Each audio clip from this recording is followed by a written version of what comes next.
1 or 2 minutes for everyone to come into our virtual room. My name is Shanti Das. I'm the moderator today. I'm super excited to be here on behalf of the NFL Players Association and the Athletes Foundation, Professional Athletes Foundation. So come on in, grab some coffee or some tea or some water, and get ready to be empowered and inspired by these stories that we're sharing today, which is so important to what's going on right now in our country around the pandemic and with mothers and fathers and their beautiful babies. But times are tough right now. So we just want to make sure we can equip everyone with the much needed resources around the baby blues and postpartum discussion. So come on in. We're going to be starting in about a minute or two.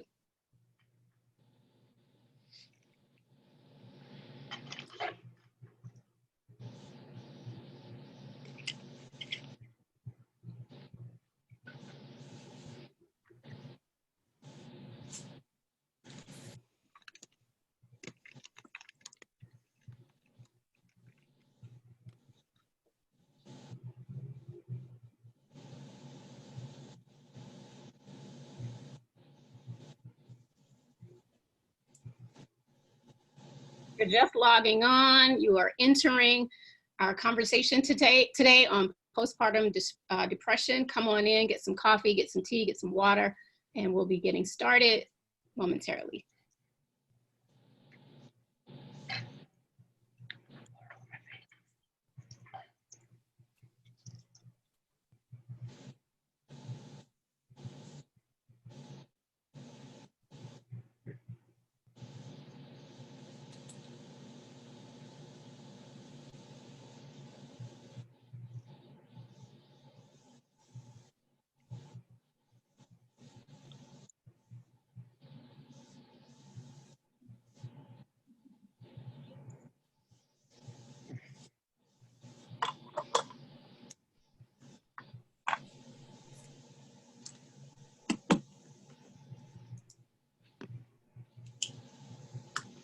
Okay, I think we can go ahead and get started. The time is now 1:02 p.m. Eastern Standard Time.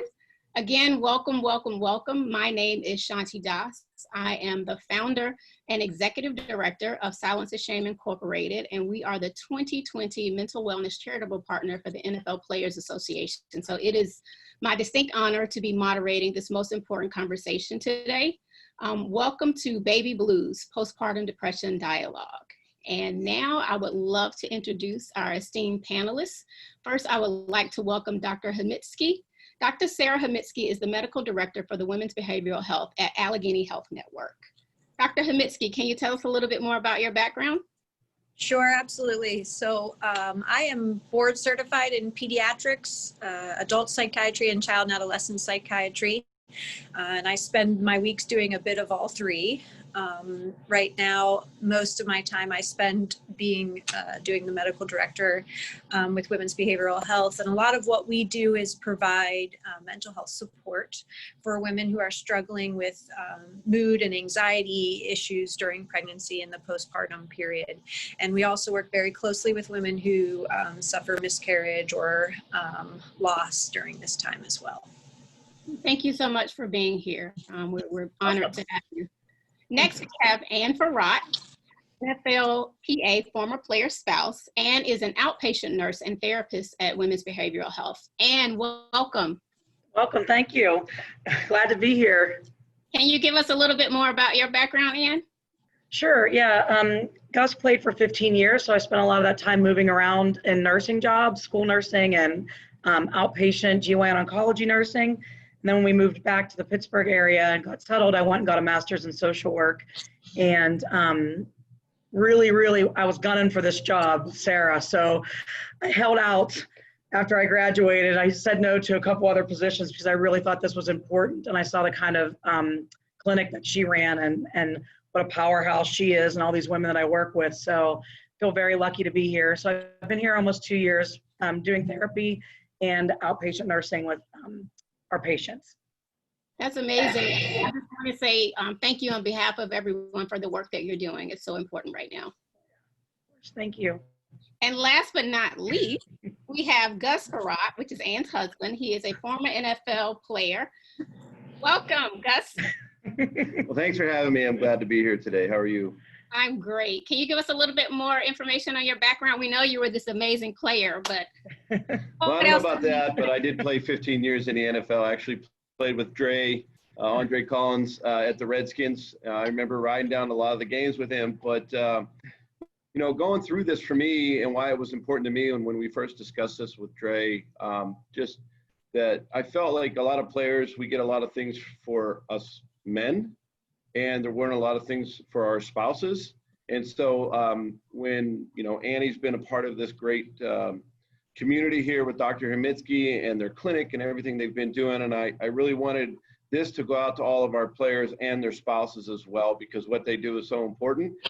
And I figured the information that we get from them, you know, if I would have known a lot of this stuff when we first were married and having children, it probably would have helped me in a lot of ways. So if we can give that to anybody and help them in any way, I'm more than happy to do that. absolutely. And the reason why this work is important to me is the organization that I started, Silence the Shame, about 5 years ago, but we've gotten our 501c3 in the last 3 years.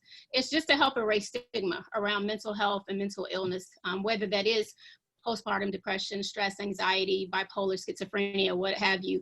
I just think so many people are suffering, and now we're hearing the conversation around mental health, and it's elevated more, right, because of the pandemic. But I do think there's still such a large stigma, and even from others, you know, moms are supposed to be superwomen, right, and dads, and we're superheroes, and we just don't want anyone to think that we're weak or that we can't handle the pressures. But truth be told, we're all human. And that's why this discussion is so important for all parents. And so we're gonna jump right into this discussion. Ann and Gus, can you both elaborate on the discussion you had with PAF Director Andre Collins that sparked this conversation around PPD? Yeah, we kind of talked to Andre, and we've talked to him with Sarah a couple times about how, you know, this is the #1 complication of pregnancy and the postpartum period. So it's important. And like you said, there's so much stigma. And when you're a wife of a player, you know, a lot is focused on them and their career and like making sure they're healthy and able to work. And when you have babies during that time, which we were so young back then, and most players are, that's prime childbearing years. And you're kind of trying to do it all on your own. Even when it goes smoothly, it's hard. So we thought, you know, we'd contact Andre and talk with him about opening up the conversation, you know, kind of getting rid of that, trying to get rid of that stigma, and really helping these young families. Just because you play in the NFL and it seems so glorious, and maybe you're making a lot of money, maybe you're, you know, not so much, but everybody needs help. And for me, it was really about trying to get more information out there to the fellows that are married or having children, because I felt like if I could have had some more information that I've listened to Sarah and Ann talk about, I could have supported Annie in a different way when we were younger, you know, because you're playing, you're 22, you're coming out and you're playing football, something that you've always wanted to do. She kind of supports me. She's given up her dreams, and now we're having children. And I work all day and I'm with all these testosterone filled guys. And then all of a sudden I got to come home and support Ann. How do I do all those things? And there really wasn't anywhere for me to go to talk about that. And a lot of it that I learned was because I just had to listen to Ann, and that took therapy and other things for me to deal with that. And we've been together 25 years now. And, you know, I don't know if I've been a great husband and father through all that time, but I really tried to listen. And, but I feel like these stories that guys don't hear, right? We hear about the NFL and what you do in the locker room and all these other things, but going home and how to deal with somebody who's pregnant is very important. And, you know, I knew Annie was going through a lot, you know, her pregnancies weren't easy. So if I would have had information and maybe how to deal with her without asking her, and just going home and doing the right things would have been a lot better. That's right. Again, that's why this conversation and dialogue is so important today. And at the end of the webinar, we're going to provide some resources and links that hopefully will be able to help young athletes, right, as they are dealing with this and starting their families. So I'd like to go to Dr. Homitsky next. How do we recognize and distinguish postpartum from just the baby blues? Sure. Yeah, a lot of people know about the baby blues as being a mood or a shift in your emotions secondary to your hormonal changes. So we all know that when you're pregnant, your estrogen, your progesterone are around, and they're really good for your brain. You're really happy when your progesterone is around. But unfortunately, right after delivery, when your progesterone drops dramatically, you get unsettled. You start to get weepy, like more tearful, you're edgy and irritable, you can snap quickly, you're not sleeping well. And that's that period of time we know of as the baby blues. That's the 2 weeks after you deliver a baby where you feel a little unsettled and restless. You distinguish baby blues from depression because if baby blues lingers past 2 weeks, it's no longer baby blues, it's depression. Depression has to last longer than 2 weeks, and it's usually more significant. So you're not just tearful and weepy, you're isolating to your bedroom, you're not communicating with friends and family, you're starting to have some thoughts that sort of like, man, maybe I wasn't cut out for this. Maybe I'm not a good mom. You start to feel really guilty and hopeless. And certainly if your symptoms escalate to the point where you're starting to think things might be better off if I wasn't around, my family could be doing better if I wasn't here, that's definitely depression. And that's a sign that you need some extra help. Anne or Gus, would you like to add anything to that? No, I think that's a pretty clear picture. Like that, I knew, I actually just figured out that after I had my kids, it was more baby blues than anything else. And that can feel really bad too, but it doesn't last that long. So yeah, I think that was like, that's a good distinguishing factor that, okay, do I need extra help? Should I go into therapy, or do I just need a little bit of sleep and some time, you know, to kind of like move beyond this? Yeah, knowing it's longer than 2 weeks. And I think from my side is if I really had no understanding, you know that after your wife has a baby, then you really, for me, I had no idea. I was, you know, we were what, 25, 27, you know, we were young, and you know, I didn't know how to help her. Like when she did have these times where she would just, you know, feel upset or crying or something, you know, and as a spouse coming home, if you understand what Sarah just talked about, you can deal with those situations a lot better and really help her through those things. Absolutely. And so Dr. Homitsky, you mentioned several of the common signs of PPD. Is this something that we can get screened for? Absolutely, yes. You should be universally screened for.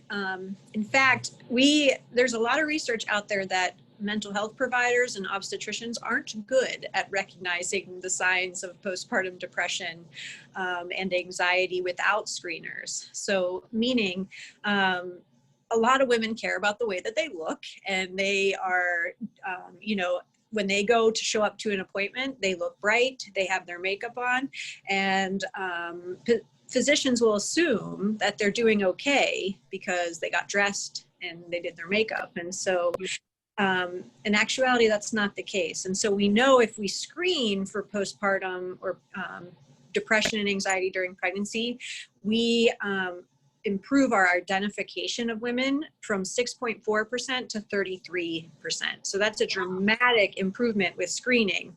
The tool that you most likely see is the Edinburgh postnatal depression screen. So that's the EPDS. And that is a screener that is a self-report, and it covers all the basic symptoms of depression. So low mood, lack of interest in things that used to be fun for you, changes in your sleep, changes in your appetite, worry. So that's the one that universally is used most commonly among the perinatal community. Okay, great. And for anyone that's just joining us, again, this is a conversation around baby blues, postpartum depression. If you have any questions or comments, feel free to go ahead and leave them in the Q&A section.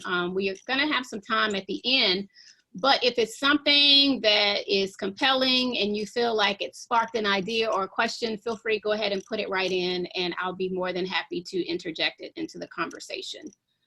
I have another question, Dr. Homitsky. What is postpartum anxiety, and is it more common than postpartum depression, or can you have them both at the same time? Yeah, actually, it's most common to have them both at the same time. And, you know, I feel bad for postpartum anxiety because it doesn't get the attention that it needs. Yeah, I will be honest, I was not familiar, you know, with the term until doing some research. Yeah, absolutely. Because it, you know, everyone, when you open up like People magazine or you open up a newspaper article, it always focuses on postpartum depression.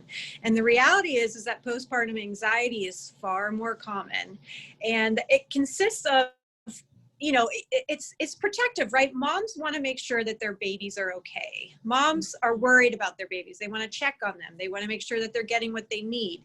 But it's really easy to tip and become kind of what we say hypervigilant or too focused on certain things. So maybe you see a lump on your baby's arm and you start to think, oh, could this be cancer? And you go online and you Google it and you Google it and you Google it. And so we get these, what we call intrusive thoughts that are big fears, like SIDS. My baby's gonna stop breathing overnight. And so what women will do is they'll go and they'll put their hands on the belly of the babies and make sure the babies are still breathing. But the problem is that they're doing that all night. So they're not getting any sleep because they're too concerned about the well-being of their babies.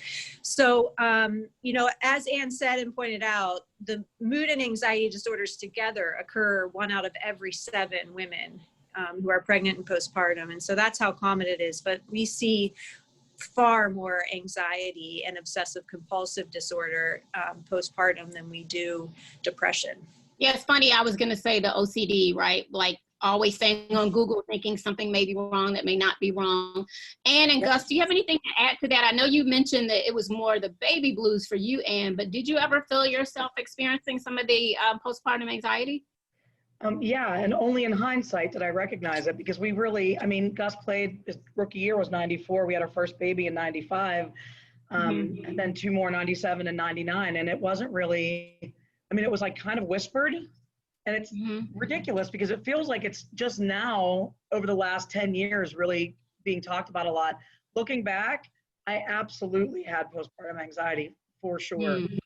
Oh yeah, lots of checking. What was that like watching Anne go through that? Could you recognize any of that at the time looking back now?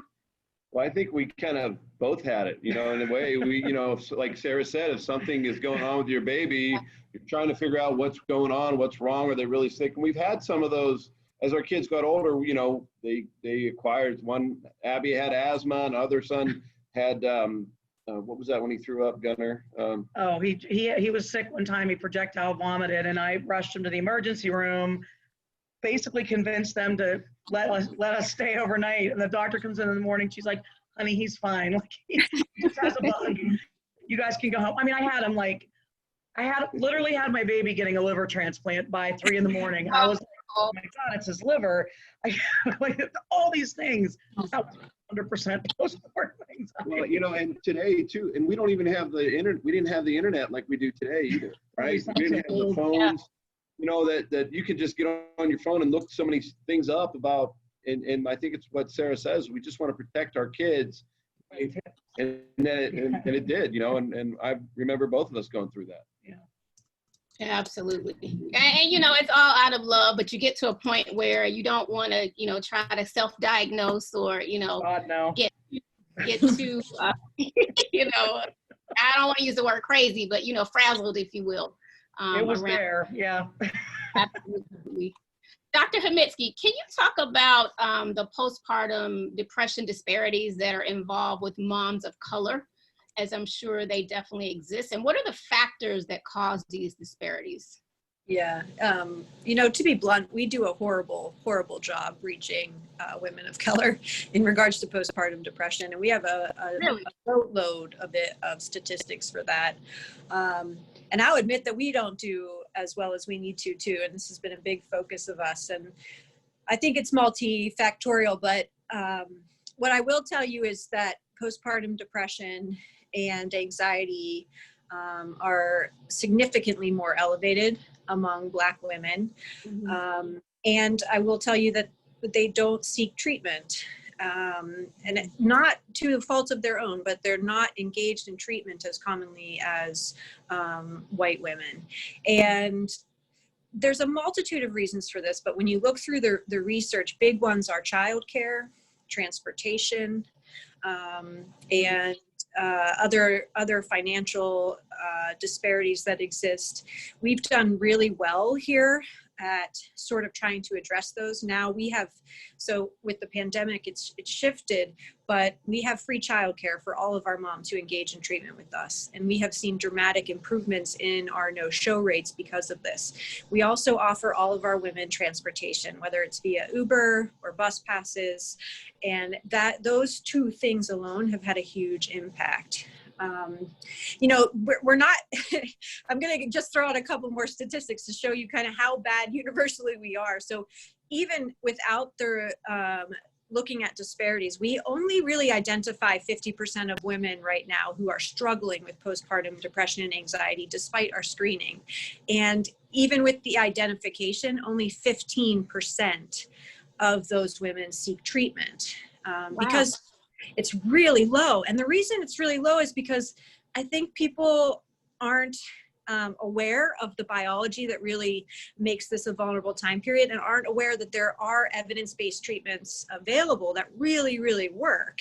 But regardless, that 15% drops down to 4% when you pull out for Black women. So that is really low. It's far too low, and so it's been a big concern. I'll also tell you that personally at our clinic, if you separate out and you look at who shows up for their appointments and who doesn't, we only, when we look at white women, they miss their appointments 18% of the time. When you look at Black women, it jumps up to 37%. So we're not doing what we need to be doing. And so we're thinking about other ways of mobile services or things that continue to address the barriers to care. And as you mentioned before, Shanti, like a lot of this is stigma. It is. And that's why, thank you for that. So a lot of the work that we do at Silence to Shame is within communities of color, right? The Black community. We're trying to do more now for the Latinx community. And we have a podcast that's available on Google Play, iTunes, and SoundCloud.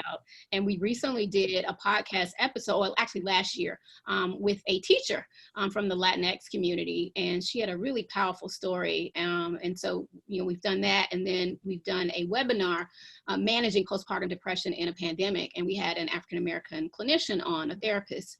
And we had so many great comments that came out of that, to your point, Dr. Homitsky, because again, I don't think the dialogue really is there. Right. And that's why we're trying to elevate this conversation for all women, right? But we do understand the disparities that exist within various cultures and communities. And so, you know, maybe there are some synergies as we continue to elevate this conversation that we all can work together to do.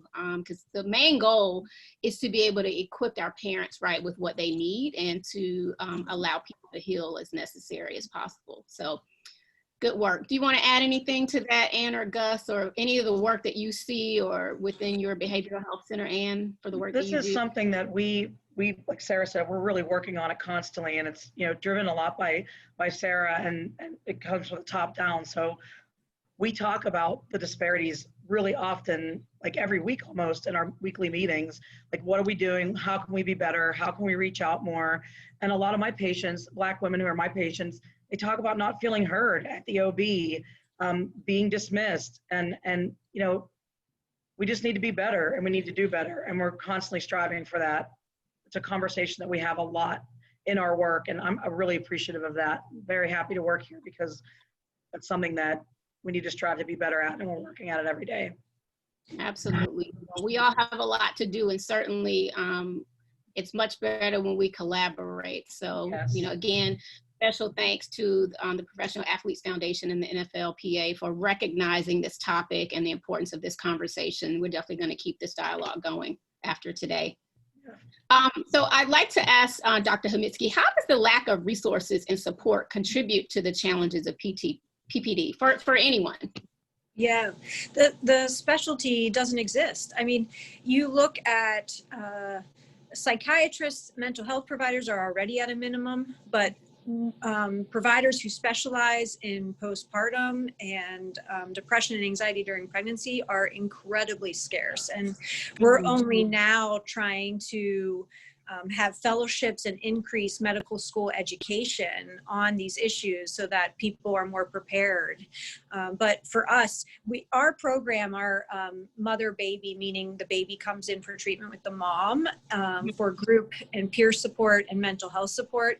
There are less than 20 programs nationwide like this. And that is not enough for the treatment of the #1 complication in pregnancy and postpartum. So we need to do a lot to promote these programs nationwide, to show that they're effective and that they work. And we focus a lot on that in terms of our publications and getting the research and the effectiveness of our group work out. Are you finding that some of the larger mental health advocacy organizations like ANAMI or Mental Health America, do they understand this kind of sense of urgency, and are you working with them as well? I think they're starting to. I think one of the major things about postpartum is that it doesn't just impact mom, it impacts the entire family. And so you see far-reaching impact of depression and anxiety. So I'm going to throw out a couple examples: higher rates of developmental delay among children who are exposed to postpartum depression, higher rates of ADHD and anxiety among children who have grown up in that situation. So we're starting to be able to quantify better the actual amount and the impact a one episode of postpartum can have on an entire family and community. And so with that kind of information comes increased funding and support for programs such as ours. Yeah, okay. We have a question that I'd like to take from one of the viewers. The question is, what about women of color with fibroids and the depression that comes along with it? I'm assuming that's either before or after childbirth. Yeah, so it's a great question, and it's a common complication not only associated with infertility and difficulties getting pregnant and maintaining pregnancy, so higher rates of miscarriage, but also higher rates of disordered bleeding and pain afterwards. And I would say that is another reason, another push for programs such as ours. So we tend to get a lot of publicity surrounding our support for pregnant and postpartum women, which is outstanding. But we also see women who struggle with, let's say, really bad PMS or complications such as fibroids. And so, again, individual therapy, individual medication management, and peer support is what we focus on. And we've shown that that's been helpful for issues such as fibroids or infertility. Okay, thank you. Mm-hmm. Now, I want to talk about PPD in men. So Gus, get your mic ready. And you discussed the misconceptions about men experiencing PPD, because I'll admit, when I was younger, I didn't even think it was a thing. I didn't know men could even experience it, to my ignorance, but we know that, too many fathers experience it as well. Can you talk to us about that, Gus? Yeah, I think that it's, for us as, we're here for, with the Players Association, but as men in general, our PPD comes in when we don't know how to help our spouses, right? Or our significant others. And I think that becomes very difficult, because if we don't know how to communicate and we don't know how to talk to each other, then we become divided a little bit. And then you're not talking and you're wondering what's going on. They're having their own kind of issues. And if you don't know how to talk to them about that, then you can go into depression yourself. Like, this is a person I love. They're not communicating. I don't know how to help them. What should I do? And then you go to work and there's nobody at work telling you, or that you can talk to about this. I can't go to an athletic trainer at the Redskins and ask them this question, and they'll just say, well, yeah, my wife was pregnant too, and we got through it. That's kind of like what you get. And so I think that everything that you guys are talking about, that us as men, we can help the situation so much more if we understand how to deal with their postpartum depression. And then I think then that helps us be closer to them, helps us be better at work, because we're not thinking about it all the time. We're actually feeling like we've supported them. Because I can tell you many times when I would go to work and I had to, and I would leave Annie at home, and I didn't really know how to help her, and it weighed on my mind all day, and I wasn't fully focused in my job. And so I think that all plays into it. And then when you have kids as an adult too, you're like, okay, am I doing the right thing? I remember our kids were so little and you're holding them and you're trying to bathe them and you're like, am I doing the right things? And so there are a lot of things that we go through, and I think together you're stronger. And I think my kind of where I felt alone and things like that was when we didn't discuss things and I didn't know how to help Annie. And then I would go to work and I really didn't have anybody to help me. One person who did help me, you know, and it was kind of in an abrupt way, but remember Jim Lachey, Annie? Yeah, he helped. Yeah.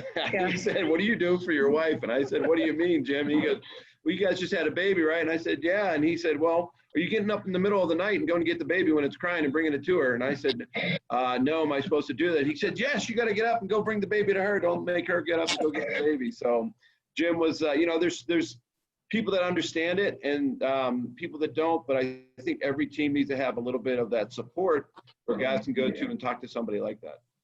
Absolutely. Dr. Homitsky, can you add anything else to that about men in PPD? Yeah, absolutely. So I'll say it's probably a lot common than people realize. So the rate is actually probably about 5%, which is up there when you think about women themselves is around 15%. And I'll also mention that men experience the same hormonal shifts as women do, which is sort of mind blowing to a lot of people. But there's a drop in testosterone postpartum in men, and there's an association with low testosterone and a frequency of postpartum depression among men. And the other thing I'll mention, and Gus kind of alluded to it, is that when women are depressed or anxious themselves, guess who gets the brunt of their anger? You know, their partners, right? So it is incredibly hard to not take anger and irritability personally. You know, that's a symptom of postpartum depression and anxiety, but women will really ream their partners. And that, I think, lends itself to also interpersonal issues between the two postpartum. Oh, wow. This is so fascinating to me. I hope everyone is listening and tuned in and you have your questions ready. Again, I want to remind you that if you do have any comments or questions, please use the Q&A section. We're going to be getting to questions from our viewers momentarily. Now, I want to talk about this pandemic, right? And how tough it has been for so many people. I read an article I watched the Today Show and GMA at times. And so it was an article talking about how the pandemic was leading to more postpartum depression. And, you know, the one thing when you have a baby is you want to be able to have your parents, right, or grandparents or besties or folks or, you know, team members, players, coaches, everybody, you know, come by and see the baby and hold the baby and check in and love on one another. But that's been really difficult for so many families right now. I'd love to hear from all of the panelists, but we'll start with Dr. Homitsky. Can you talk about how hard this pandemic has been for mothers and fathers, and especially the isolation for single parents trying to maintain their mental wellness when dealing with it? It's been catastrophic. The demands on parents right now, you know, to have to work full time from home and simultaneously care for your kids and simultaneously be their teacher is, you know, that's not okay. And then to be a single parent and have to do all of that on your own, you know, people have gotten creative, but you can't measure what the lack of a support person present within your home can do for you. You know, a lot of our parents who are single parents rely on grandmothers, grandfathers, sisters, and to not be able to have them around, to not be able to have them in the delivery room. I mean, there have been hospitals that have had to limit guests so that a woman is delivering her child on her own without her partner present. I can't imagine that. You know, and to think that there are a lot of women who have had traumatic birth experiences prior to that, and then in a situation where they're on their own in a C-section, again, you can't measure the impact, the negative impact that can have long term.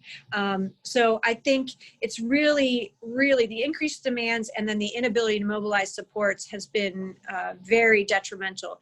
The other thing I'll just say is we hinted on OCD before, but OCD during a pandemic, you know, it's, again, a lot of our moms like to keep bottles clean, like to wash their hands. They're worried about people holding the baby. But right now, you know, so vulnerable for women with OCD because they don't want other people to hold their babies. And then where does all that demand goes? That goes back on them because they don't want to give the baby to the mom to help, you know, so that it's been very, very difficult for our patients. And would you like to add to that? Yeah, no, I second everything Sarah just said. It's been really isolating for so many people. And, you know, some of our patients that have like serious and persistent mental illness and then get pregnant and then have babies, this has been really detrimental to their mental health because they can't really get out and interact. And some people, you know, prefer to stay at home, and that's been a little different. But even those of my patients that have preferred to stay at home or have like a little social anxiety are starting to feel the impact of this isolation. The one good thing I will say that I think came out of all of this, at least on my end, I think, is people have access by telemedicine. Insurance companies very rarely would let us do that, Sarah. I don't think very often, you know, we would have to fight for it.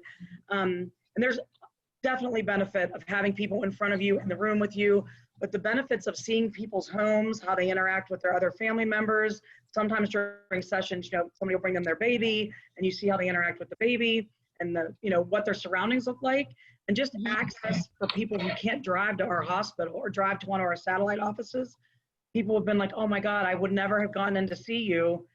I would have never driven there. And now I'm, you know, I'm 50 miles away and I can do telemedicine with you. So it's dropped the no-show rate, I think, quite a bit for us too.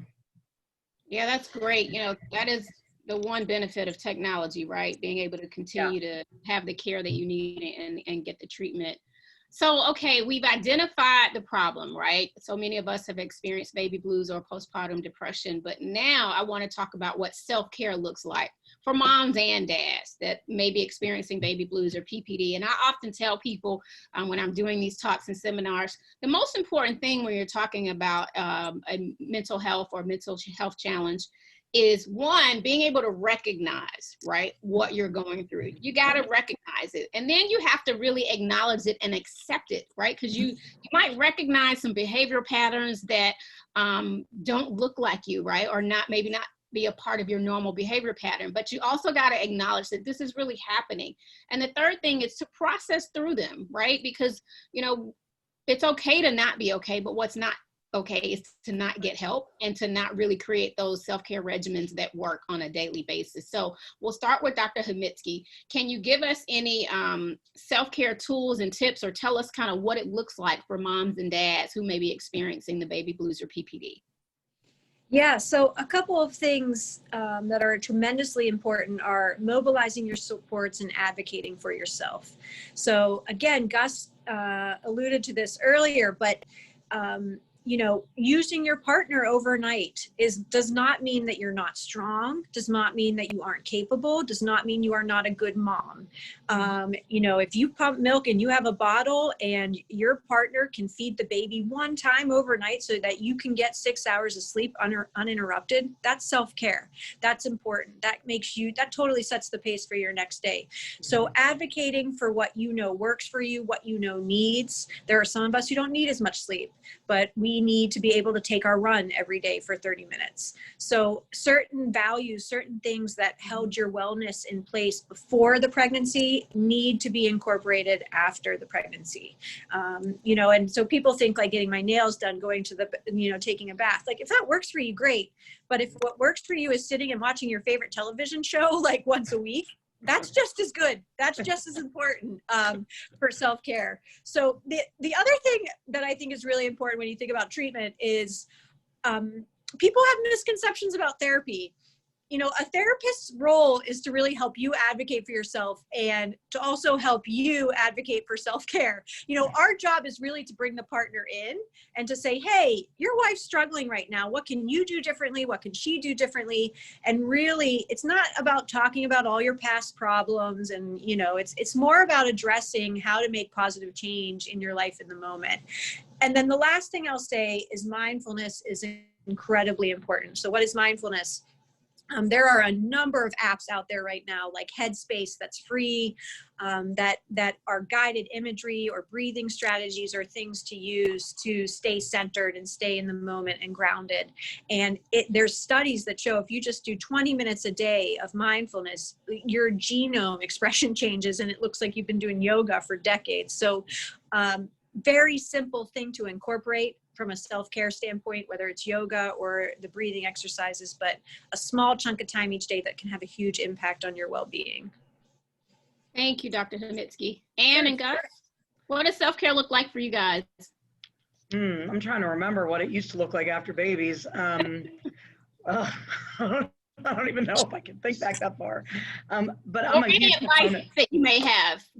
So yeah, I've been a little better about self-care lately. So for me, it looks like yoga, staying present, meditating. I try to meditate every day. Sometimes I slack. I use Insight Timer. And just, even if you can do 5-10 minutes. Yeah, that's a great app. I love that app. And you know, it's okay if you can only do 2. One thing I talk about with my patients a lot is paced breathing. Paced breathing works as well as a Valium, if you ask me. I've used it myself. My patients use it. What's that, Anne? So it's there's a little video. It's Dr. Andrew Weil. I don't know how to say his last name. It's like Weill. He has a kind of a good video on it, but it's really a DBT skill. So you breathe in for the count of 4, you hold your breath for the count of 7, and you breathe out slowly for the count of 8, and you do that 4 times through. It kicks in that, you know, brings your heart rate down, brings your breathing down, calms you. You can use it anywhere. You know, there's plenty of things that you can do. You can do it on the bus, you can do it on the park bench, and just really kind of bring yourself back into that present moment to be grounded. Because a lot of times we're feeling that anxious, that anxiety kicks in. We're thinking about the future or something that's not even in front of us. So we can just take a minute. Okay, I'm gonna sit here and I'm gonna do some paced breathing. Put your feet on the ground, put your hands on your knees, and just do that breathing in and out. In for 4, hold for 7, out for 8. Do it 4 times. It's a beautiful thing. And I take a bath every night. Sarah knows this. She'll call me sometimes. I'm like, I was in the tub. Well, of course you were. That's what I do every night. Yeah. Okay. So I do know what that is, and I didn't know the technical term. I learned something today. So the one I do is actually 4-4-8. And I find myself doing it a lot, even when I'm at the red light and I want to say another word that I probably shouldn't say. I just stop it out, engage in paced breathing, and it really does work, though. It really helps me and recenters. It's an awesome. I agree. And it doesn't have to be anything elaborate, right? Like Sarah was saying, if it's 30 minutes of a mindless show, go for it. Some type of distraction sometimes is a good thing, as long as this distraction doesn't lead to avoidance and you're not still watching that show like 3 months down the road and that's all you're doing. But, you know, it's whatever feels good to you, I think is, you know, good thing to go ahead and practice. And what about you, Gus? Do you have any advice for self-care for any of the players that might be tuning in, or any dads? Yeah, I think it's, for me, it's a couple things. Self-care was obviously when Annie was happy and I would come home. I got to go to work and I got to, you know, sweat it out and do all those things, be with a bunch of other guys. I got to get my mind off it because I had to. My self-care when I came home was is our home a happy place to be?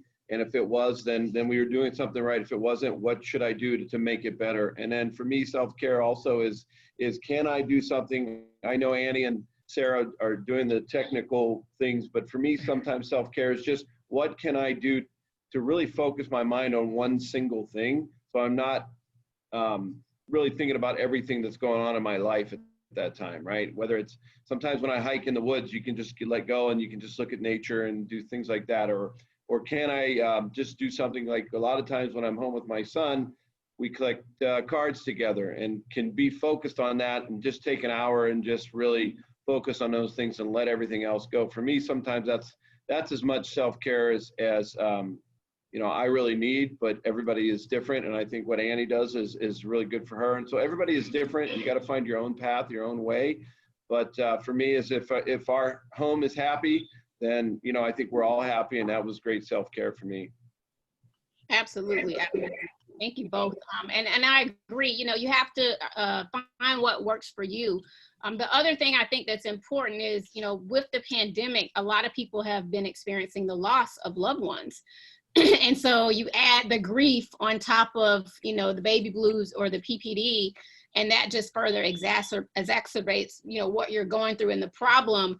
And it's really difficult. So it's really, really important to have some sort of self-care in your daily regimen. For me, I wake up, you know, giving gratitude. You know, I'm a spiritual person, so I like to pray in the mornings.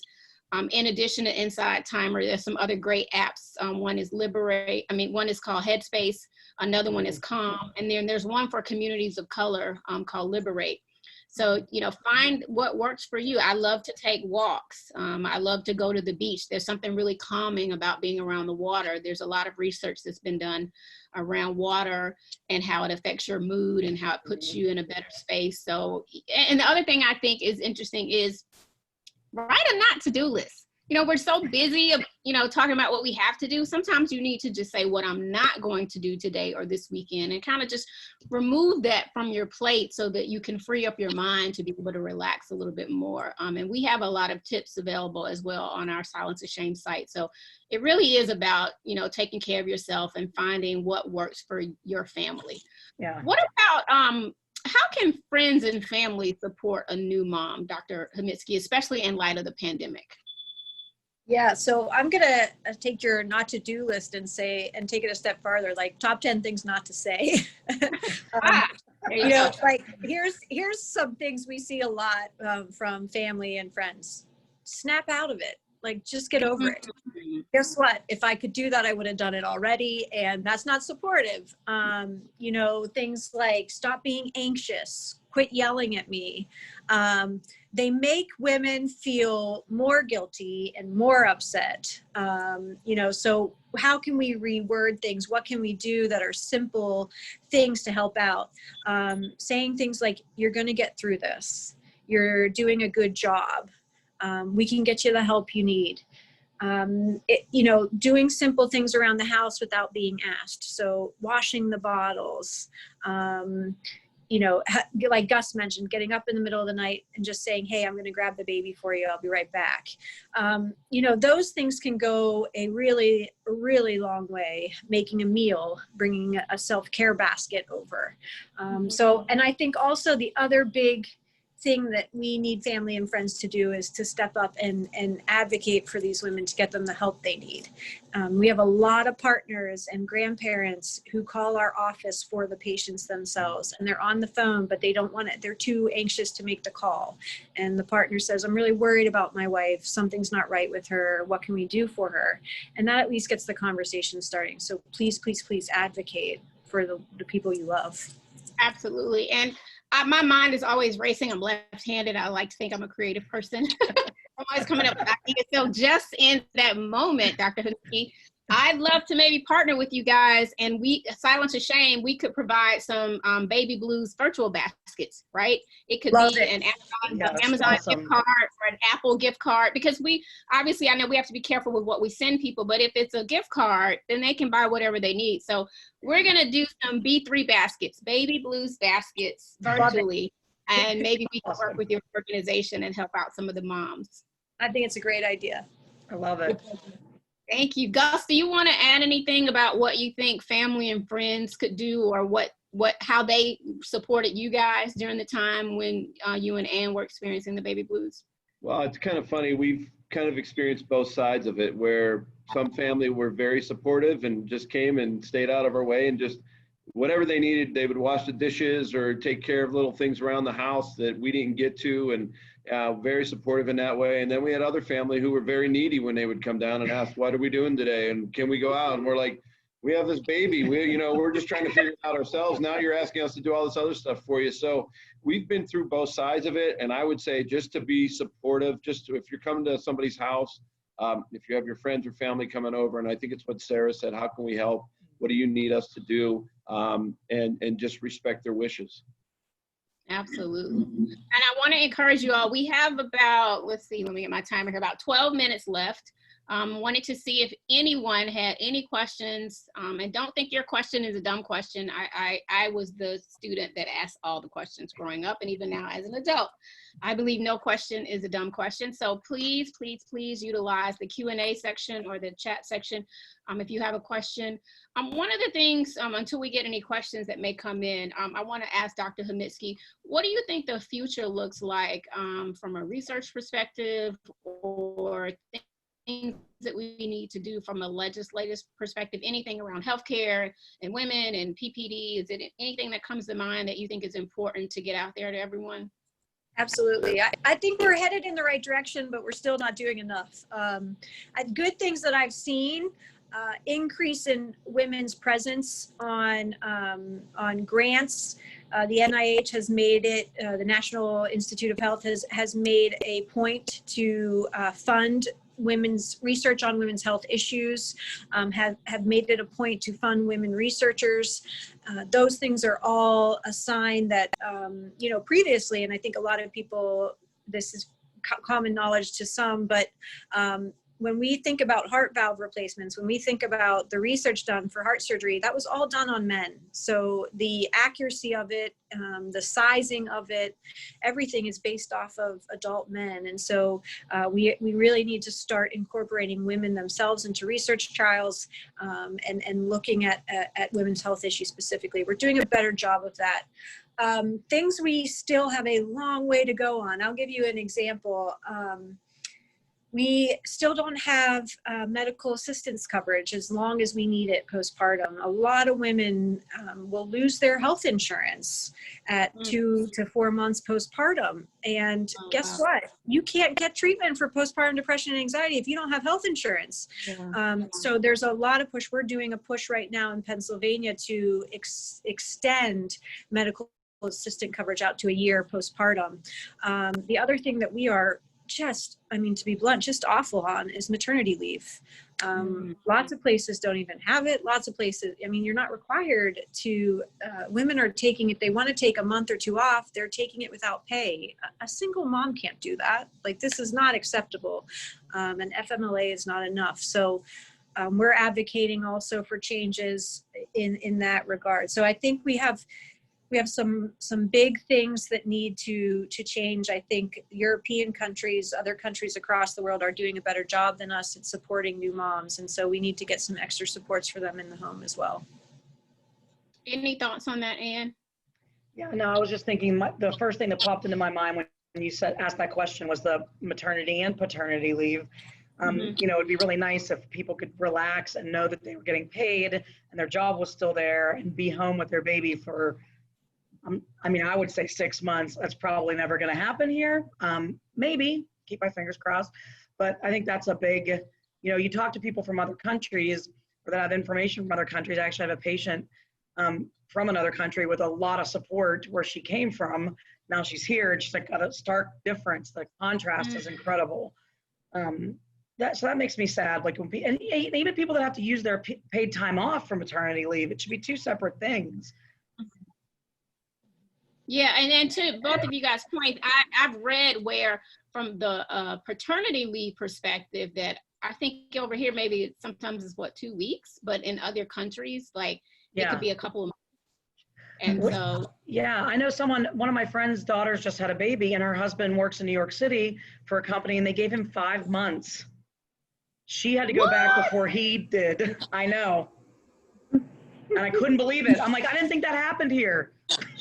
Wow. Well, that's a ray of hope. That's a ray of hope. I mean, she was still working before he went back though, which is like, I'm like, well, okay. Well. Oh my God. Yeah, hopefully other companies will follow suit. Absolutely. So we have about 7 minutes left. Want to see if we have any more questions coming in from our virtual audience. And you know, something that I just thought about is, so I know postpartum depression, and correct me if I'm wrong, Dr. Homitsky, is around, you know, after the mother gives birth, right? And like you said, that 2-week period kind of to distinguish what your behavior pattern is. And if it persists, then it becomes PPD versus the baby blues. But what about in a tragic and unfortunate situation if a player's wife passed away, right?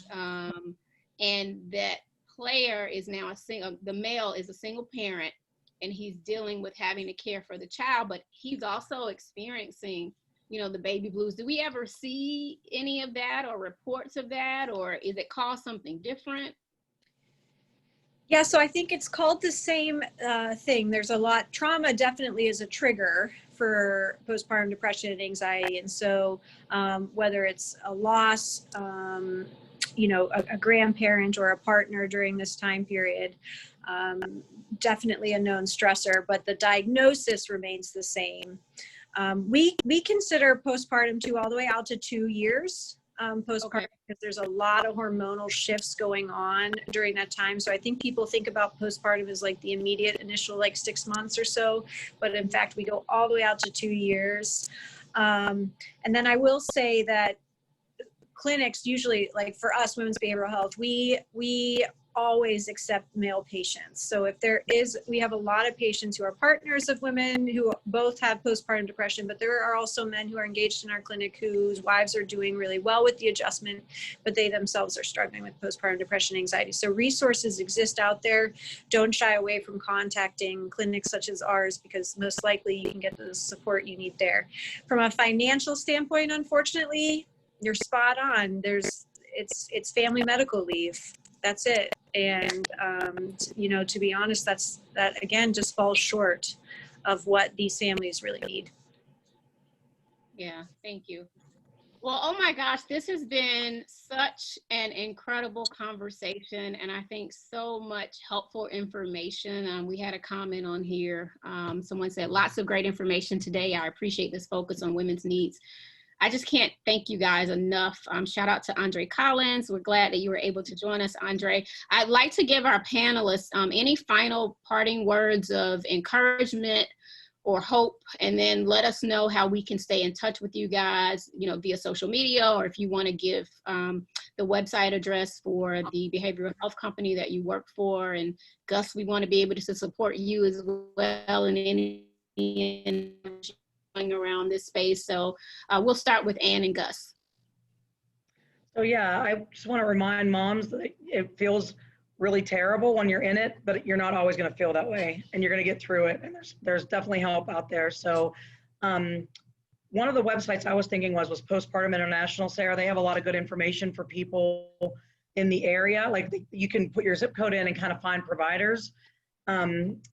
Which is great. They have like a texting service. It's a really good website.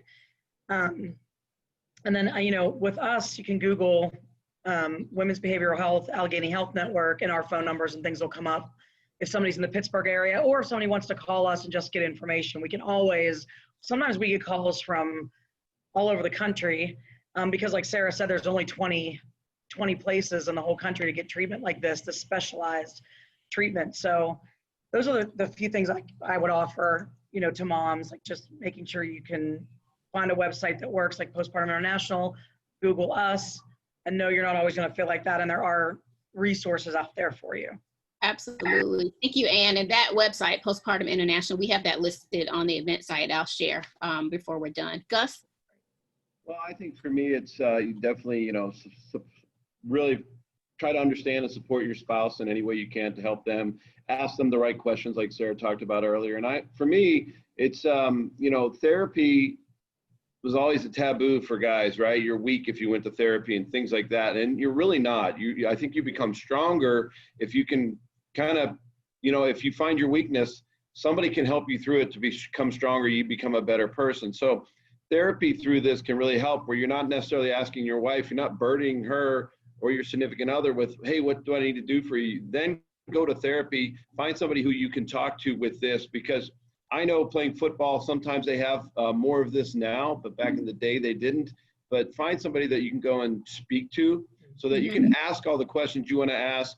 And there's no, like Sarah said, like sometimes your partner can get really irritated with you. And, you know, we've all been through that. So now you can go ask those questions to somebody else who can give you some really good advice, some great answers, just like today we've done. And then you can go home and really support your family, your spouse, and support yourself in self-care. And I think all those things help. And I just want to tell guys, if you have questions, make sure you ask, don't keep it in, and then it makes your family stronger. Absolutely, absolutely. Thank you so, so much, Ann and Gus. And Dr. Homitsky, we'll end with you. Yeah, so I would check out hashtag My Wish for Moms. This is our age and women's Break the Silence campaign. So it was an awareness campaign we did with Chrissy Teigen, who is very vocal about her experiences with postpartum depression and anxiety. And it's a wonderful resource. There's a bunch of women on there having real conversations about their own experiences. There's a tremendous amount of research resources on there that we've made on sort of the postpartum period, fourth trimester book that gives you ideas and talks to you about strategies and techniques to use. So just hashtag My Wish for Moms, check it out. Millions and millions of people have participated in this campaign. And so it's been really fun to be a part of, but a great resource too. Awesome, awesome. Well, I would like to thank everyone for joining, and special thanks to the NFLPA and the Professional Athletes Foundation for providing this safe space for us to talk about this topic today. And I encourage all of the viewers and participants to check out the PPD resources that we have available that we put together at www.pafwellnessretreat.com. Again, my name is Shanti Das, founder of Silence to Shame Incorporated. You can check us out at silencetoshame.com.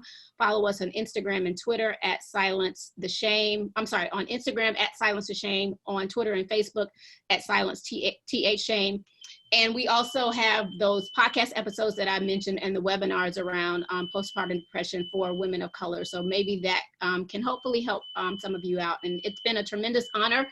I wish you all safety, wellness, and peace.